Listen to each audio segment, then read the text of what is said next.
Guys कैसे हो आप लोग। तो स्वैलो स्टार के नेक्स्ट इन नॉवल के एपिसोड नंबर 481 में आपका स्वागत है। तो चलिए शुरू करते हैं।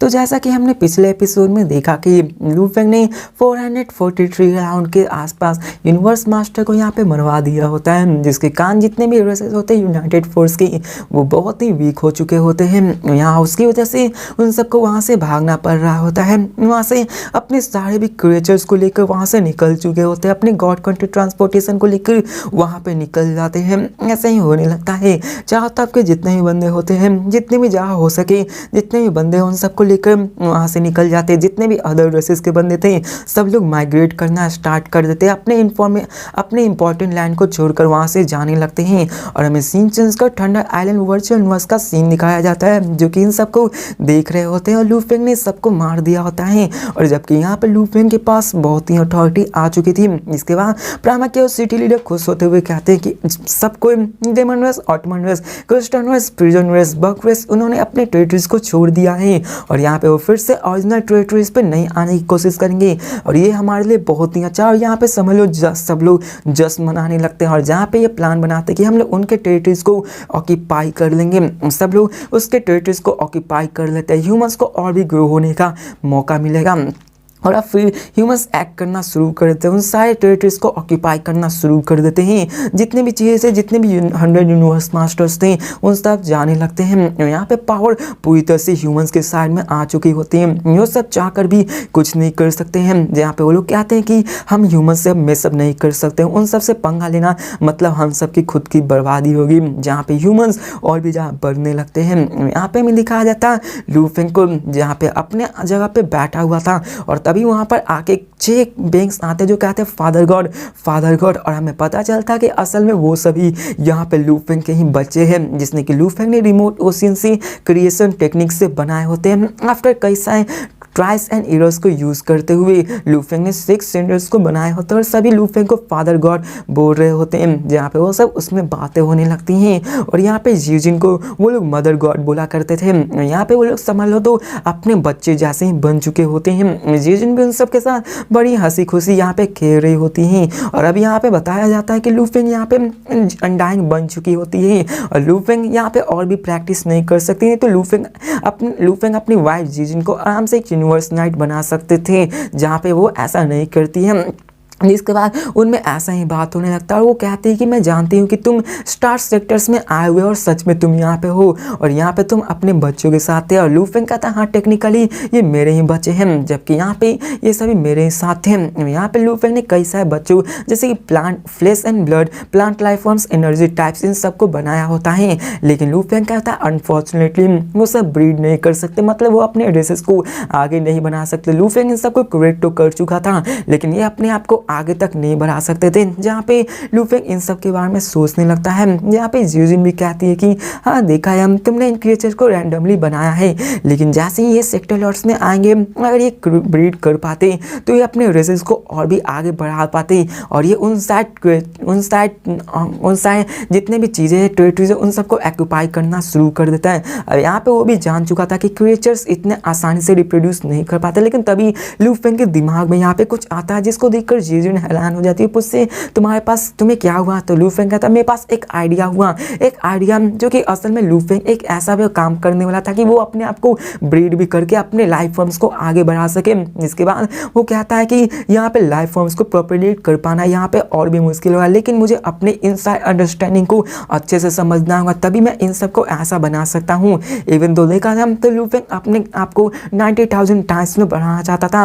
लू फेंग अभी भी यहाँ पे अटका हुआ था कि कैसे भी करके उसको अपने पावर को बढ़ाना था। लू फेंग के पास बिलियंस ऑफ इराज ऐसे पलक झपकते भी बीते जा सकते हैं। और अब फिर ऐसे ही टाइम बीतने लगता है और ये 6th एरा आ जाता है। और हमें बताया जाता है कि यहाँ पे 3rd एरा वहाँ पे वर्ल्ड ऑफ जिनमें कई सारे यूनाइटेड फोर्स के बंदे अपीयर हुए थे। 6th एरा में फर्स्ट ट्रू मास्टर बन गया होता है, जो कि डिवाइन क्लैन से मशीन टाइप वैल्यूअर्स को ऑब्टेन करता है। ये मशीन टाइप्स बहुत ही, अब यहाँ पे टाइम लैप्स आपको दिखाया गया, मतलब टाइम के बीते हुए अरसे को दिखाया जा रहा है। 7th एरा गुजरता है। लू फेंग यहाँ पे first true master universe ocean में मिलता है, जहाँ पे फर्स्ट ट्रू मास्टर उसको चैलेंज करते, जहाँ पे कोई भी यहाँ पे लूफेंग बहुत ही पावरफुल हो चुका था। यहाँ पे कोई भी नहीं जानता था कि आखिर इसका पावर का रिजल्ट क्या होगा। सबने ये जाना था कि लूफेंग बहुत ही पावरफुल था। लूफेंग इतना पावरफुल हो चुका था कि वो किसी भी ट्रू गॉड्स को बड़ी आसानी से मार सकता था। मतलब वो किसी भी सुप्रीम यूनिवर्स मास्टर को अपने यूनिवर्स मास्टर में रहकर ही बड़ी आसानी से मार सकता था। अब 12 ईरा आ जाता है, बेचे मास्टर को एक और मशीन टाइप वैल्यूबल मिलती है। ऐसे ही और टाइम बीतने लगते हैं। 91st ईरा हो जाती है। लूफेंग का जो टीचर होते ट्रू या नाइट वो यूनिवर्स मास्टर बन चुके होते हैं, जो कि अगर देखा जाए तो थर्ड ह्यूमन थे जो कि यूनिवर्स मास्टर बने थे, जो कि लूफेंग ने ऑब्टेन किया होता है दुआंगडोंग रिवर के। 91st ईरा के 100,003 ईरास बीत चुके होते हैं। एक और यूनिवर्स मास्टर बॉर्न होता है। यहाँ पे कोई भी अभी तक यूनिवर्स सुप्रीम मास्टर बॉर्न नहीं होता, लेकिन सेकेंड इराज के अंदर ही अंदर वहाँ पे पेंगोंग मास्टर ट्रू गॉड बन चुके होते हैं। यहाँ पे वो एक बहुत ही पावरफुल ट्रू गॉड बन चुके थे और ऐसे ही आगे बढ़ने लगता है। टाइम बीतता है, 3402 ईरा बीत जाता है। लूफेंग ने अपने स्ट्रक्चर लाइफ फॉर्म्स को पढ़ना शुरू कर दिया होता। फाइनली उसने अपने आप को ब्रेक थ्रू करके 72,000 टाइम्स तक ले आया होता है लाइव जिन को। 13,000 ईरा बीत जाता है और यहाँ पे एक और यूनिवर्स मास्टर बनता है जो कोई और नहीं अपने होंग होते हैं। होंग यहाँ पे फाइनली यूनिवर्स मास्टर बन गया होता है। ये अर्थ का सेकेंड यूनिवर्स मास्टर होते हैं। यहाँ पे 39,000 बैठता है और दिखाया जाता है कि ह्यूआन बू वर्चुअल वर्स कंपनी में ज्वाइन है कि यूनिवर्स नाइट बन चुके होते हैं और इसकी पावर भी बहुत ज़्यादा बढ़ चुकी होती है। यहाँ पे दिखाया जाता है कि यहाँ पे ह्यूमंस में 50,000 ऑलरेडी यूनिवर्स नाइट आ चुके थे। 39,008 ईयर्स पास होता है, जहाँ पे बबाता को भी डेविल एम्पर हैंड की बात पता चलती है कि सु लुओपू वो अभी भी जिंदा है। पहले तो उन्हें लगा था कि वो मारे जा चुके हैं, लेकिन फिर उन्हें पता चलता है कि डेविल हैंड एम्पर अभी भी जिंदा है, जिसको कि ह्यूआनबो जाके उसको मार देता है। यहाँ पे ह्यूआनबो ने भी अपना बदला ले लिया होता है, जबकि ह्यूआनबो बहुत ही पावरफुल बन चुके होते हैं और उसे यहाँ पे पता चल चुका होता क्योंकि ह्यूमंस की टेरिटरी बहुत ज़्यादा तक फैल चुकी होती है, जिसके कारण यहाँ पे 3,000 साल तक उसके पीछा चलते रहते, उसको मार दिया जाता है। अब 53,000 ईरा हो जाता है। लूफेंग का बेटा लू हाई फाइनली यूनिवर्स नाइट बनता है। उसकी फैमिली में 3rd यूनिवर्स नाइट आ चुकी होती है। लूफेंग का अल्दो देखा जाए 2 सन्स था। लूपिंग जो कि अपने इंटरेस्ट ऑफ फोकस को सिर्फ कल्टीवेशन में नहीं रखता था, वो अपने सिर्फ इंटरनल रिसोर्सेज को यूज करता था और एक अनडाइंग फाइटर बन चुका था। वहीं पे लू हाई वो अपने डैड के जैसा था, वो यहाँ पे स्ट्रॉल करता था और इतना पावरफुल बन चुका था। अब यहाँ पे टाइम पास होने लगता है और सबकी पॉपुलेशन बढ़ने लगती है। यहाँ पे ऐसे ही कई सारे यूनिवर्स नाइट यूनिवर्स मास्टर आने लगते हैं। 91st ईरा हो जाता है। एक एक्स्ट्रा ऑर्डिनरी टैलेंट आता है लुओ फैमिली में, जिसका नाम लुओ जेन नी होता है। उसकी जो टैलेंट होती है वो बहुत ज़्यादा होती है, जिसको कि लूफेंग उसके तरफ एट्रैक्शन आ जाता है। मतलब लूफेंग उसकी तरफ उसका कि उस बच्चे ने लूफेंग का अट्रैक्शन ले लिया होता है, जिसके बाद लूफेंग ने उसका टेस्ट लिया होता है और टेस्ट में पास हो जाता है, जिसके बाद वो लूफेंग का फर्स्ट डिस्पल बन चुका होता है और यहाँ पे लूफेंग ने पहली बार अपने डिस्पल्स को चूज किया होता है। अब ऐसे ही लूफेंग उसका पहला डिस्पल हो चुका था, जहाँ पे ह्यूमन यूनिवर्स मास्टर अपने अंदर कई सारे डिस्पल्स को रखते हैं। लूफेंग को भी यहाँ पे फोर्स किया गया कि उसके पास भी अंदर एक डिस्पल आ जाए। लूफेंग कभी भी टीचर तो नहीं बनना चाहता था, लेकिन यहाँ पे लूफेंग इतने टाइम के बाद एक टीचर बन ही जाता है, जहाँ पे वो उसको ऐसे ही आगे ग्रो कराने लगता है। 91,200 ईराज हो चुका होता है। लू जेन नी फाइनली एक यूनिवर्स नाइट बन चुका होता है। लूफेंग ने उसे बहुत ही स्ट्रिक्ट प्रिंसिपल्स के साथ रखा होता है ताकि वो ब्रेक थ्रू कर सकता है। यहाँ पे वो बहुत ही पहले ब्रेक थ्रू करता है, लेकिन लूफेंग उसके फाउंडेशन को बिल्ड करना चाहता है, जिसके कारण ही इतना टाइम लग जाता है और यूनिवर्स नाइट बनता है। 3,30,000 यहाँ पे ईराज और पी चुका होता है। ह्यूमन टेरिटरी ने प्रिजन क्लैन के अंदर एक और एक्स्ट्रा ऑर्डिनरी को देखा, जो कि असल में फायर डॉम होता है। यहाँ पे लूफेंग फाइनली एक और अंदर के आता होता है। लूफेंग फाइनली उसकी तरफ देखता है। अब फायर डॉम भी बहुत ज़्यादा एक्साइटेड हो चुका होता है, क्योंकि लूफेंग ने उसको अपना मास्टर उसको अपना डिस्पल बना लिया होता है। लूफेंग उसका टीचर बन चुका होता है। यहाँ पे लूफेंग भी डिस्पल्स को लेने लगता है। अब लूफेंग ने फायर डॉम्स के टैलेंट्स को देखते हुए उसको अपना डिस्पल बना लिया था और वो बहुत ही वाटर और फायर लॉ में एक्सट्रीमली स्किल्ड था। अब ऐसे ही टाइम बीतता है। 19,10,000 सेंचुरी पास हो जाता है और फाइनली यूनिवर्स ह्यूमन रेस की तरफ एक और तीसरा ट्रू गॉड, जो कि डार्कनेस ट्रू गॉड होते हैं, वो बर्थ होते हैं और डार्कनेस मास्टर फाइनली अपने ब्रेक थ्रू को अचीव करके एक फाइनली इतने पावरफुल बेंग बन पाते हैं। अब 92 लाख, अब यहाँ पे मुझे गिनने दो यार, बहुत ज़्यादा है। यहाँ पे बीत चुका होता है लाख इरास जो कि बहुत ज़्यादा होते हैं। लू फेंग ने एक और रेसेस को क्रिएट कर लिया जो कि अपने रेस को मल्टीप्लाई करके आगे बढ़ा सकता है। पहले लू फेंग ने जो रेस क्रिएट किया होता है उससे वो ब्रीड नहीं कर सकता, लेकिन अभी लू फेंग यहाँ पे जिस रेस को बनाया होता है वो ब्रीड कर सकता है। वो जैसे ही आते हैं वो आराम से एक स्टार लेवल के मैच्योरिटी लेवल पे आ सकते हैं। ह्यूमंस भी उसी के तरह वो ह्यूमंस की तरह ही देखते हैं, वो ब्रेक थ्रू करके अपने आप को पावरफुल बना सकता है। हमें बताया जाता है कि लू फेंग ने यहाँ पे अपने लाइफ जिन को ब्रेक थ्रू करके 85,000 टाइम्स तक ले आया होता है। टाइम बीतने लगता है, ऐसे ही आगे बढ़ने लगता है। कई सारे यूनिवर्स नाइट्स थे जिन्होंने ब्रेक थ्रू करके यूनिवर्स मास्टर बनते गए। 100 मिलियन एरा पास हो चुका होता है। ह्यूमन रेस के अंदर एक और 4 ट्रू गॉड आ चुका होता है जो कि असल में यहाँ पे उन्हीं के अंदर डिजर्टेड मिरर ट्रू गॉड होता है। 700 मिलियन एरा पास हो चुका होता है। ह्यूमन एरा के अंदर 5वां true god king Dong true god होता है। इन मिलियन एरा किंग डोंग ने अपने आप को ब्रेक थ्रू करा के यहाँ पे एक ट्रू गॉड बन गया था। लू फेंग का सेकंड डिस्पल भी यहाँ पे फायर डॉम होता है, वो भी एक 6 ट्रू गॉड बन चुका होता है। अब देखा जाए तो लू फेंग का वो डिस्पल था जो कि यहाँ पे लुओ झेन्नी जो कि उसका फर्स्ट डिस्पल था, लेकिन फायर डॉम यहाँ पे वो एक ट्रू गॉड बन गया। एक चीज़ यहाँ पे याद रखना कि लू फेंग यहाँ पे अभी तक सिर्फ एक यूनिवर्स मास्टर लेवल पे है। लुओ झेन भी यहाँ पे फिर से यूनिवर्स मास्टर बनता है। दोनों यहाँ पे बहुत ही पावरफुल थे और यहाँ पे 700 मिलियन इरास बचने के बाद यहाँ पे ये सब हो चुका था। अब चाहे तब डिस्कशन होने लगता है कि लू फेंग का डिस्पल खुद एक ट्रू गॉड बन चुका है, लेकिन अभी टीचर खुद अभी एक ट्रू गॉड नहीं बना है। अब 12 इरा पास हो चुका होता है लू फेंग के अंदर। यहाँ पे ह्यूमन रेस के अंदर 7 ट्रू गॉड आइस माउंटेन और फिर आइस माउंटेन फाइनली एक ट्रू गॉड बन चुके होते हैं। 19 इरा पास होता है। यहाँ पे फाइनली एक और अंदर ट्रू गॉड आता है ह्यूमन रेस में जिसका नाम था लॉन्ग यान ट्रू गॉड। लॉन्ग यान भी एक एज यूनिवर्स मास्टर था जो कि टीचर और जिनको फॉलो करता था और फाइनली ये भी ब्रेक थ्रू कर पाया। 10 बिलियन इरास पास हो चुका था और यहाँ पे इसमें से कई सारे बंदों ने यूनिवर्स मास्टर बना होता था। लगभग टोटल ह्यूमंस में 239 यूनिवर्स मास्टर आ चुके थे और यूनिवर्स सुप्रीम मास्टर 21 हो चुके थे। स्काई रॉकेट अब ऐसे ही टाइम बीतने लगता है और यहाँ पे 10 मिलियन ईयर्स तक बीत चुके होते हैं जहाँ पे numbers of universe master supreme master बढ़ रहे होते हैं। और अभी तक यहाँ पे आप लोग सोच रहे होंगे कि आखिरकार वो बड़ा खतरा कहाँ गया सेक्टर बेस्ड। तो अभी इस सेक्टर बेस्ड समझ लो तो अपने इवॉल्विंग फेस में होते हैं जहाँ पे वो सभी बहुत ही कमजोर होते हैं। 1 बिलियन बहुत ही होते हैं जहाँ पे वो लोग अभी फाइट करके एक दूसरे को मार के अपने आप को पावरफुल बनाने पे लगे हुए होते हैं। टाइम ऐसे ही पास हो रहा होता है, ह्यूमन रेस पावरफुल होता जा रहा होता है। उन सब की नंबर्स ऑफ संख्या ये सभी संख्या बहुत ही बढ़ रही होती है और ये सारी ब्रेकआउट होती है। ह्यूमन सारी अपने ब्रेकआउट पीरियड्स में से ही गुजर रही होती है।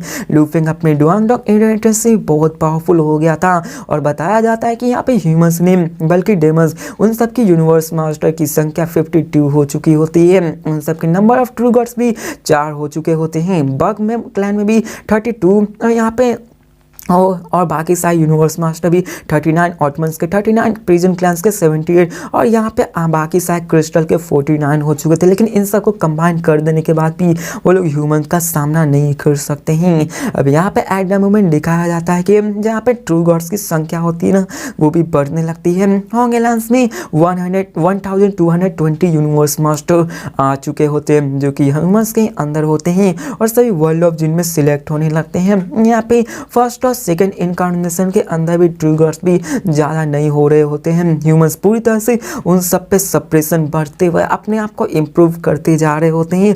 10 बिलियन इरा पास हो चुका होता है। ह्यूमंस अपनी पावर को और भी ज़्यादा बढ़ा रहे थे। जितने ज़्यादा बर्थ हो रहे थे उतने ज़्यादा उन सब की जो इमरजेंस होती है उतनी ज़्यादा बढ़ने लगती है। अब दिखाया जाता है कि 1.6 ट्रिलियन इरा आ जाता है जहाँ पे ट्रू गॉड 23 ट्रू गॉड आता है जो कोई और नहीं होंग होते हैं जो कि फाइनली सुप्रीम मास्टर बन चुके होते हैं और ये अर्थ का होता है।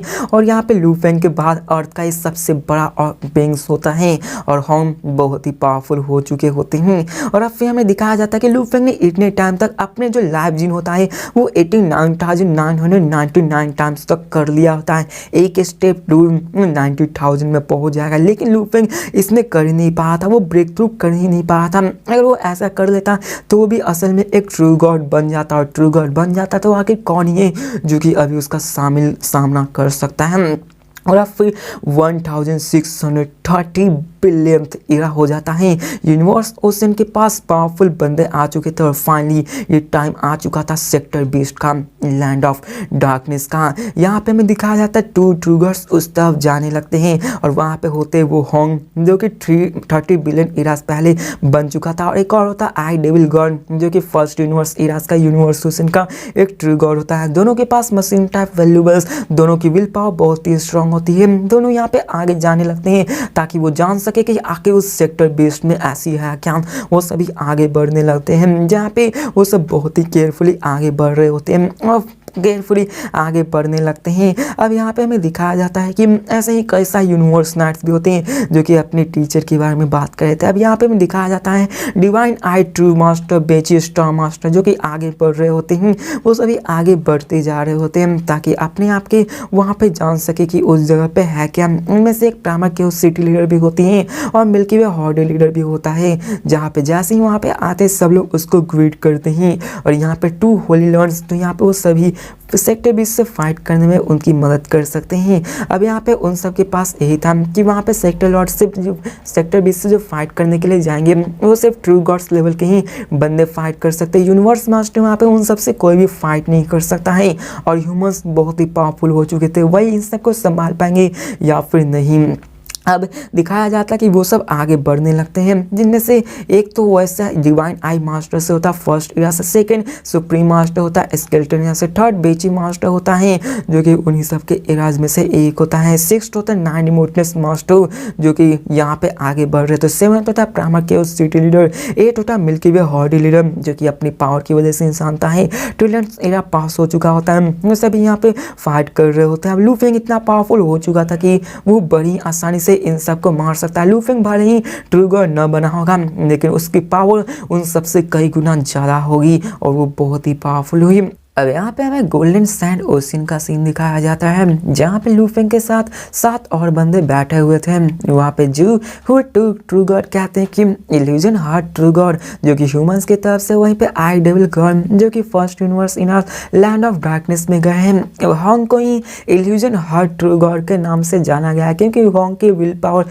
शुरुआत से ही बहुत ही स्ट्रॉन्ग थी, हमने पहले से ही जाना। इसी कारण वहाँ पे उन्हें एक टाइटल दिया गया था। यहाँ पे होंग और आई डेविल गॉड दोनों के पास एक्सेप्शनल इल्यूजन्स और स्ट्रॉन्ग विल पावर थी जिसके कारण वहाँ पे जा सकते हैं। सेक्टर 20 की जो स्ट्रॉन्गेस्ट पावर होती है वो ये होती है कि वो किसी के भी सोल अटैक को कर सकते हैं, उसके विल पावर को डिस्ट्रॉय कर सकते हैं। अगर यहाँ पे उसके विल पावर स्ट्रॉन्ग ना हुए तो वहाँ पे मार जाएंगे, जबकि उन दोनों के स्ट्रॉन्ग विल पावर है, इसी कारण उन दोनों को भेजा गया। साथ में उनकी गॉडली पावर भी बहुत ही स्ट्रॉन्ग होती है और इसी कारण वो सब वहाँ पे गए होते हैं। अब यहाँ पे हमें दिखाया जाता है कि वो सब बात करने लगते हैं कि आखिरकार वहाँ पे कितने सेक्टर बेस्ड मौजूद हो सकते हैं। यहाँ पे आप बताओ, एक सवाल है में हाँ कि इतने सारे साल पास हो गए, मतलब बहुत ज़्यादा टाइम पास हो चुका था। अगर यहाँ पे उन्होंने पहले ही अटैक कर दिया होता उन सब, वो सब तो अभी बच्चे ही थे, उस वक्त उनकी ग्रोथ पीरियड नहीं चल रही थी, तो उस वक्त ह्यूमन जीत पाती, या फिर इतने सालों बाद जब यहाँ पे उन सब ने अपने पावर को बढ़ा लिया, मार काट करके अपने आप को और भी खाकर पावरफुल बना लिया होगा, अभी उन पे अटैक करना ये फायदेमंद होता। आप लोग बताओ कि कौन सा ज़्यादा अच्छा होता, आप लोग होते तो किस अपॉर्चुनिटी को यूज़ करते। यहाँ पे सब लोग इन सब के बारे में बात करने लगते हैं कि आखिरकार ये क्या हो सकता है। वो सब उन सब के पावर का पहले अंदाज़ा लगा रहे थे कि यहाँ पर क्या हो सकता है, और लोग कहते हैं कि उनको एक एक करके मार पाना ये बहुत ही मुश्किल है, ये बहुत ही आगे होने वाला है। अब देखा जाए तो उन्होंने भी इतने ज़्यादा तक खुद को ट्रेन किया लेकिन फिर भी उन्होंने ग्रेट सफल लॉस किया है। उनके पास क्या स्किल हो सकते हैं और हम सब कुछ भी नहीं जानते हैं। सारे सेक्टर बेस्ड क्या क्या कर सकते हैं हम लोग ये भी नहीं जान सकते हैं। अब सेक्टर बेस्ड इन सब के लिए बहुत ही चिंतित का समय था, क्योंकि अगर उन लोग यहाँ मिलकर उन सब का सामना नहीं किया तो यहाँ वो लोग कुछ भी नहीं कर सकते। अब यहाँ पे वो सब डिस्कशन करने लगते हैं कि पास्ट ट्रिलियंस इराज में उन सब ने एब्जॉर्ब किया होता है इनहेरिटेंस में, अपने पावर को बढ़ाया होता है मशीन टाइप वैल्यूबल्स को लिया, उन सबको कंट्रोल किया है। ये सब टाइम आ चुका है उनसे फाइट करने का। सब लोग हामी भी भरते हैं और लू फेंग यहाँ पे उन सबको लीड करने वाला था, क्योंकि यहाँ पर लू फेंग ही यूनिवर्स उस में सबसे ज़्यादा पावरफुल था। और अगर लू फेंग उन सबको न हरा पाए तो यहाँ पे किसी की औकात नहीं जो कि यहाँ पे लू फेंग के अलावा हरा सके। अब ऐसे उनमें डिस्कस होने लगता है। लू फेंग उनका लीडर बन चुका होता है और अभी तक उन सबको ये बेसिक प्लान बनाया था कि सेक्टर 20 से कैसे डील किया जाए, और साथ ही साथ में लू फेंग भी प्लान बना रहा होता है, जो कि ऐसे ही आगे टाइम चल रहा होता है। लू फेंग जानता था कि इन सबको साथ मिलके काम करना होगा। और अब फिर हमें लैंड ऑफ डार्कनेस का सीन दिखाया जाता है, जहाँ पे चारों तरफ ऐसी मिस्ट फैली हुई होती है। सडनली वहाँ से 2 फ्यूरियस हेड निकलती है, जो कि असल में एक बीस्ट की तरह ही होती है। और दिखाया जाता है कि वहाँ पे वो ब्लैक मॉन्स्टर चिल्ला कर कहता है, बेडी मैं यहाँ का अल्टीमेट किंग हूँ, तुम यहाँ पे कुछ नहीं कर सकते हो, आखिर तुम मुझसे ज़्यादा स्ट्रॉन्गर क्यों हो यहाँ पे, तुम मुझे मार कर खाना चाहते हो, चलो वेट करो, यहाँ पे मैं दिखाऊंगा कि कौन किसका फूड बनने वाला है। यहाँ पे एक अगली मॉन्स्टर्स अपीयर होता है, जो कि असल में सेक्टर 20 ही होता है। यहाँ पे सेक्टर 20 के भी अपने अलग अलग नाम होते हैं, जहाँ पे आप लोग ये समझ लो कि यहाँ पे सब कोई एक को मार कर खाते हैं और खाने के बाद अपने आप को पावरफुल बनाते हैं और लास्ट में एक ही बचता है जो कि अल्टीमेट किंग कहलाएगा।